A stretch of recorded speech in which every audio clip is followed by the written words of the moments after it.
तर आज सकाळ सकाळी एक असं काम आलं आपल्याला की ज्यासाठी आपल्याला कोल्हापूरला जायचं होतं, पण त्या कामासाठी आपल्याला नाही होय चाललेलं. पण तेवढ्यात दीपक दादाचा फोन आला की आपल्याला आदमापूरला जायचं आहे. अमावस्याला संध्याकाळी तर आदमापूरला आपण येतोय, पण एकदा दिवसाचं येऊन बघायचं आहे. कारण अमावस्याला आल्यामुळे गर्दी लय असते आणि त्या गर्दीमुळे आपल्याला मंदिरात आत जाता येत नाही. त्यामुळे अजून एकदा पण मी आतनं मंदिर बघितलं नव्हतं. बाळूमामांचा बुलावाल्यासारखं झालं. अचानक आपलं याच ठरल्यामुळे काही कामं आटपली, काही तशीच अर्धवट सोडून डायरेक्ट आम्ही आदमापुरात आलो. आयुष्यात संकटांचा खच पडलाय, पण अजूनपर्यंत आपलं मन थकलं नाही. संकटांना आपण असं सामोरं जातो, एकदम खटक्यावर जागेवर पडतो. आणि त्याचं कारण आहे आपली देवावरती असणारी श्रद्धा आणि आपला स्वतःवरती असणारा विश्वास.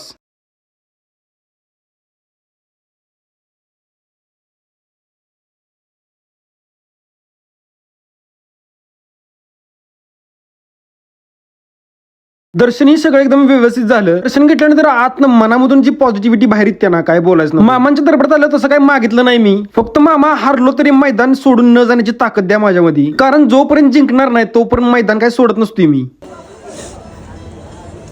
आता एक धागा बांधला जो की मला माझ्या एमची आठवण करून देईल.